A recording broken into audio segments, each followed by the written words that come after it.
Welcome to the Deconstructionist Deep Dive, the podcast that doesn't just accept the story. We break it We examine the pieces. and expose the machinery inside. Let's dive in. Let's dive in. What if the gentle, loving wisdom of a modern spiritual messenger isn't a path to liberation? But a meticulously designed cage. What if his message that God is talking to you is the most brilliant control mechanism of all? What if everything you're told about finding your divine self isn't just comforting, but is designed to be comforting, to keep you from asking the truly dangerous questions? Okay, let's get into this. Today we're doing a deep dive into the claims of a popular modern spiritual messenger, you know the type, promises enlightenment, self-discovery. Right, and our mission today is to look past the warm, fuzzy language. Exactly. To analyze how a system that promises freedom might actually be building this really sophisticated cage.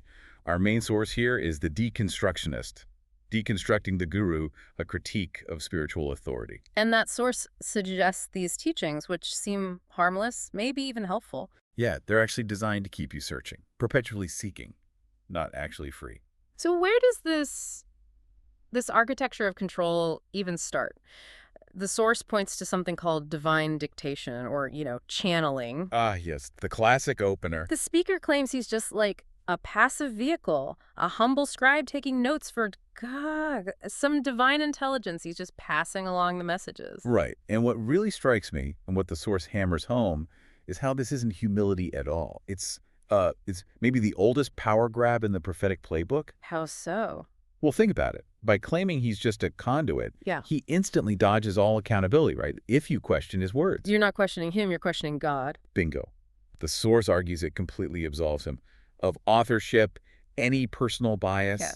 even, and this is key, any financial interest in the whole thing. Convenient. Yeah, very convenient. It's actually a brilliant way to set up this unshakable hierarchy. You, the listener, you're led to believe the wisdom is external, divine, unchallengeable, with the humble scribe sitting right at the very top, unassailable. So the key takeaway here maybe is, if someone claims their words are divinely inspired, you got to ask, is that a shield? A way to avoid scrutiny?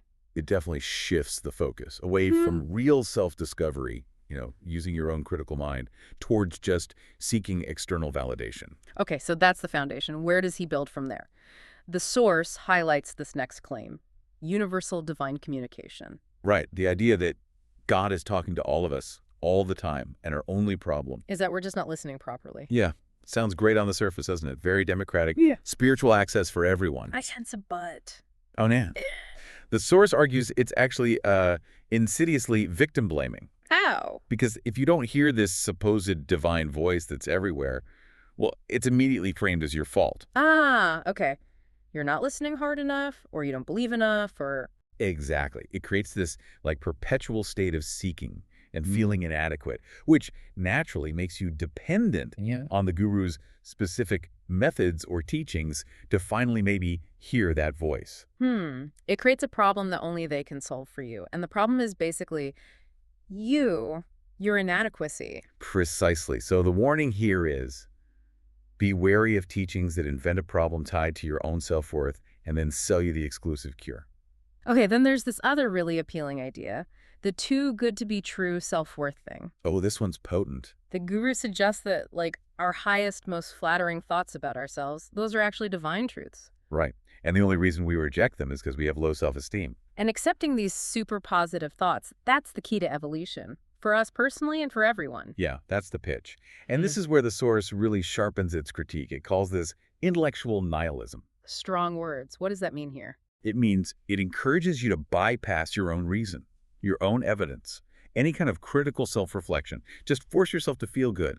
Accept the flattery as divine. It reminds me of what Nietzsche warned about, something like a kind of self-hypnosis, avoiding the self. Exactly. Nietzsche saw this coming. He talked about a hand laid on the head that hypnotizes, Yeah. a little circumvention of the self, a little lust, and a lot of sentimental self-pity.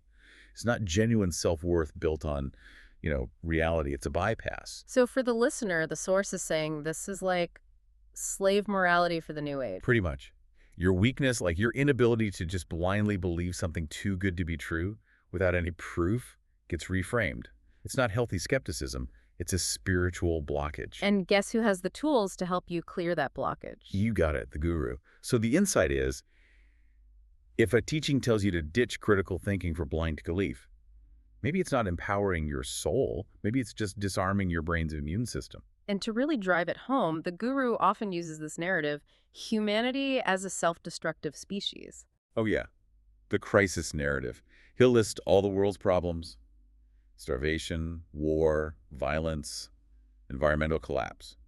Paints a pretty bleak picture. But the source argues this isn't really about analyzing those problems. Not at all. It's emotional weaponization, pure and simple.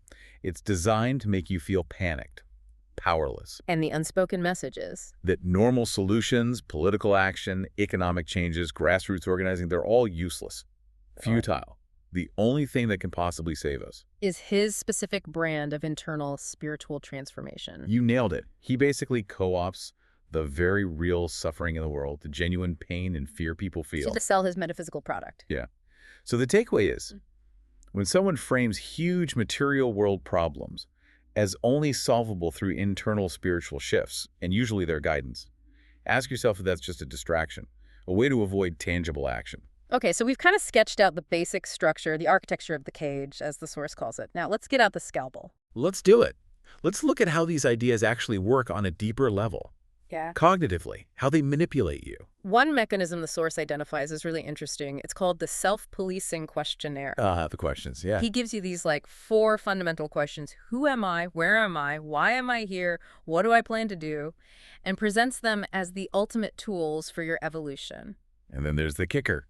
Life's magic question. Which is? What does this have to do with the agenda of my soul? Wow. Okay, so the source sees this not as freedom, but as self-surveillance. Yeah. Dress up as enlightenment, sure, but it's surveillance.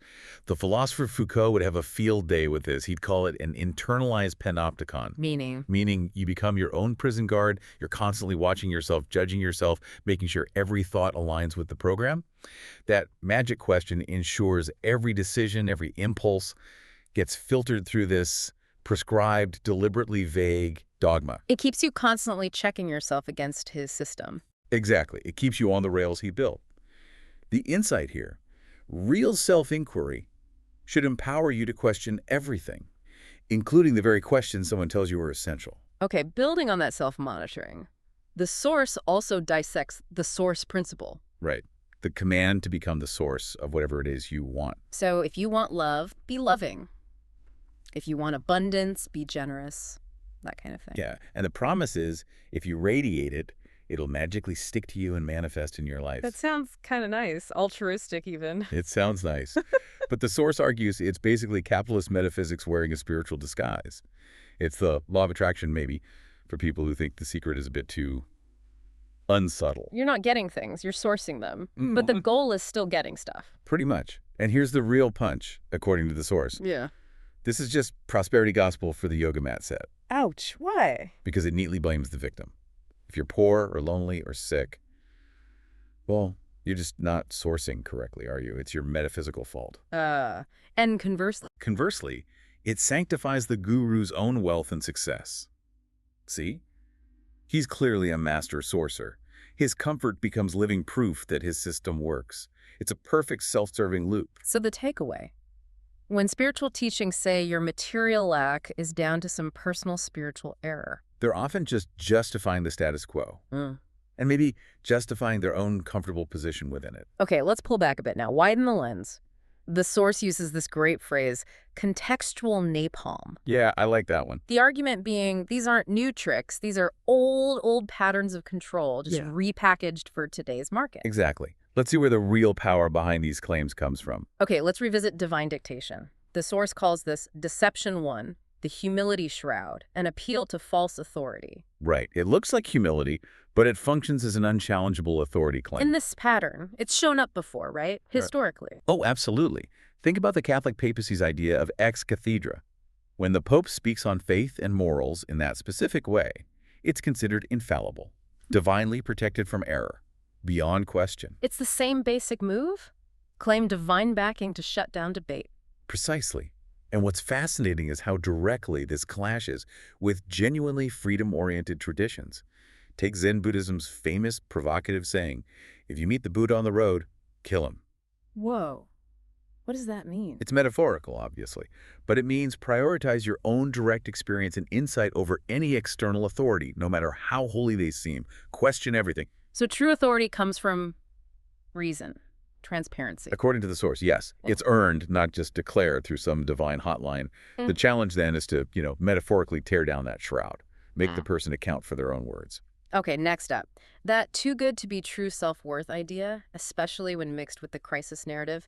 The source links this to Deception 2, the listener's burden, and Deception 3, the crisis co-option. Yeah, it's a potent cocktail. You're divine. But also, the world's ending. And only this path can save it, and it relies on you fixing your internal state. It's victim blaming and emotional blackmail rolled into one. And where does the power for this deception come from? The source points a finger at what it calls the apolitical spirituality industry, an industry that profits essentially from keeping people focused inward, pacified, distracted from systemic problems. Does this echo anything historically? You can see parallels with some forms of ancient Gnosticism, maybe. The idea of a spiritual elite with special knowledge needed to escape a flawed world. It certainly clashes hard with traditions like Stoicism. Well, so? Stoicism demands sober, rational assessment, facing reality, including your own flaws, with reason and virtue. Not just affirming you're already perfect, and thinkers like Emma Goldman warned about these consolatory myths, how they keep people docile instead of fighting for real change. So the freedom lens here is? Trust your doubt. That nagging feeling isn't a spiritual failing, it's your intellectual immune system doing its job. Listen to it. And the crisis part. And remember, starvation, climate change, these are material problems. They need material, political, economic solutions. Spiritual bypassing, ignoring the material reality, is a luxury, the source argues, and using global suffering to sell self-help. That's just obscene. Okay, last one in this section, the source principle. The source calls this Deception 5, metaphysical capitalism. Yeah, magical thinking, false cause and effect. And the power source for this one seems pretty obvious. Absolutely. It plugs right into capitalist realism, the idea that this is the only way things can be. And late-stage capitalism's emphasis on individual mindset as the only factor in success or failure. Historically, this sounds a bit like Trickle-down economics. Convince the poor that the rich getting richer will somehow benefit them. It justifies massive inequality by making it seem like a natural, even mystical law. and a counter-argument. Principles like mutual aid, which Kropotkin wrote about. The idea that cooperation, solidarity, and direct community support are the real basis for well-being, not some cosmic law of attraction tied to individual deservingness. It reminds me of David Graeber's work, too, how economic systems aren't mystical forces, they're built on power and social agreements. Exactly. Graeber showed how much of economics is just made-up rules reinforcing power. This source principle, the source concludes, does the same thing. It justifies inequality. It tells people their suffering is their own metaphysical fault.